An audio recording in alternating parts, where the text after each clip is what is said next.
क्या है? आप सुप्रीम कोर्ट को क्या संसद से आगे मानते हो, के मताधिकार से आगे मानते हो? कोर्ट कह देगा और संसद खामोश बैठेगी। हम संसद को घेर रहे हैं, सुप्रीम कोर्ट को नहीं। उसने जो आदेश दिया है वो गलत दिया है। यहाँ की जनता ये अपील कर रही है कि संसद इस आदेश को खारिज करे।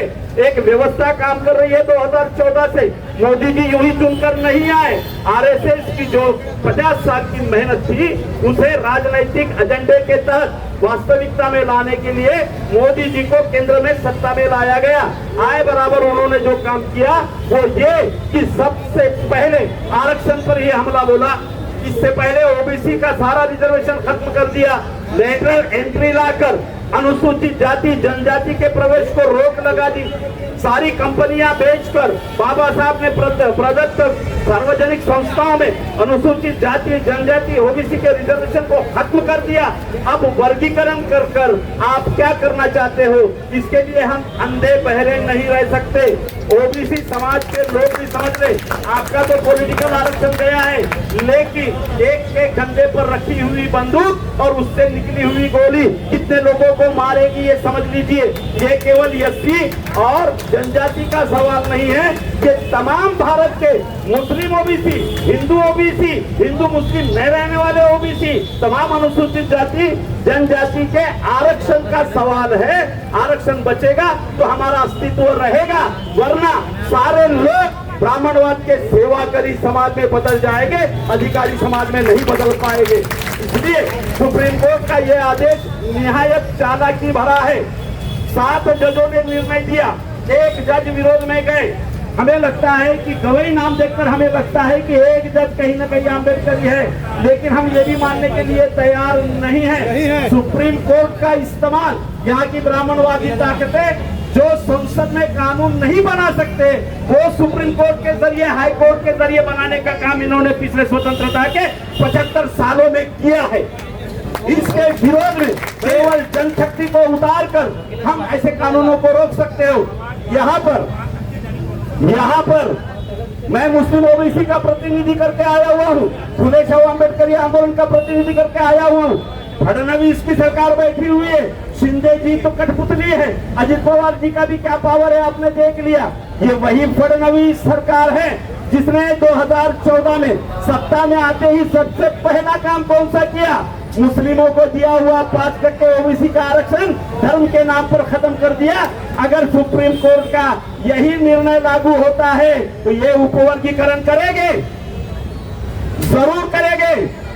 केंद्र में भाजपा सरकार और राज्य में भी भाजपा सरकार ये सुप्रीम कोर्ट के आदेश पर उपवर्गीकरण करेगी।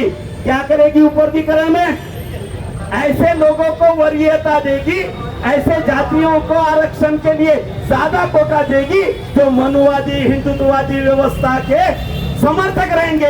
आरक्षण बाबा साहब के नाम से लेंगे, आरक्षण बाबा साहब के कानून से लेंगे, आरक्षण बाबा साहब ने जो पसीना बहाकर तुमको रिजर्वेशन दिया उस माध्यम से लेंगे, लेकिन पोस्ट पर जाकर एग्जीक्यूटिव बनकर एजेंडा आरएसएस का चलाएंगे। ऐसे मनुवादी हिंदुत्ववादी अनुसूचित जाति जनजाति के जातियों को चुनकर उपवर्गीकरण में ये वरीयता देंगे या नहीं देंगे, इसे रोकना हमारा फर्ज है। अगर हम रोकने में नाकामयाब रहे तो क्या देख रहे हैं हम राजनीति में फुले शाहू अम्बेडकर, बार बार बाबा साहब फुले के नाम लेने वाले लोग सत्ता में जाकर मनुवादी लोगों के ही हस्तक बन रहे हैं। प्रशासन में भी ऐसी होगा। वर्गीकरण होने के बाद क्रिमिनल लागू करेंगे। कैसे क्रिमिनल लागू करोगे भैया? आरक्षण का फायदा तो वही उठा सकता है जिसके पास में मिनिमम सहूलियतें हो। जो भूखा नंगा है वो हायर एजुकेशन या हायर पोस्टिंग की कल्पना नहीं कर सकता। आईएएस का अगर तैयारी करना हो, एमबीबीएस की तैयारी करना हो तो आरक्षण से सीट तो मिल सकती है, लेकिन तैयारी के लिए भी लाखों रुपया लगता है। ये मिडिल क्लास या उससे हायर क्लास कर सकता है, इसका बाइफर्केशन करने का अधिकार किसी को नहीं है। और अनुसूचित जाति जनजाति में वर्गीकरण हो ही नहीं सकता। ये 2004 का सुप्रीम कोर्ट का डिसीजन 2024 1 अगस्त को सुप्रीम कोर्ट बदलता है और कहता है कि ऐसा अधिकार राज्य को और केंद्र को है। मेरा सवाल यह है, संसद किस लिए है? क्या देश के प्रजातंत्र और संसद को सुप्रीम कोर्ट न चाहेगा? सुप्रीम कोर्ट के आने वाले जज मनमानी ढंग से बोलेंगे कि उसने जो फैसला दिया था वो हमें लागू नहीं है, फिर आगे आएंगे और बोलेंगे इसने जो फैसला दिया था वो लागू नहीं है। तो भैया देश का संसद ही सुप्रीम कोर्ट को दे दो ना, क्यों चला रहे हो संसद आप? इस सभा का कहना यह है, अगर संसद जिंदा है तो सुप्रीम कोर्ट के इस आदेश को बदले, बाइफर्गेशन नहीं होगा, क्लासिफिकेशन नहीं होगा। अगर क्लासिफिकेशन होता है तो बहुत खतरे में पूरी क्या पूरी व्यवस्था पड़ जाएगी। इसके बारे में आप आगाह हो जाइए, क्योंकि प्रशासन ने भी, जो लोग आरएसएस की विचारधारा से चलकर बैठे हुए हैं, उन्होंने देश के अभ्यासक्रम का क्या किया है आपके सामने उदाहरण है। जो लोग लेटरल एंट्री से अर्थव्यवस्था के तहत अर्थ मंत्रालय में बैठे हुए हैं, जरा देख लो उन्होंने पिछले 15 सालों में क्या किया है, आपके सामने है। उपवर्गीकरण के द्वारा एक विशिष्ट विचारधारा पर चलने वाली जातियों को ही वरीयता दी जाएगी, वरीयता दी जाएगी, सब कोटे में उनको स्पेशल कोटा दे दिया जाएगा। तो सोचिए इस देश की हालत क्या होगी मेरे साथियों।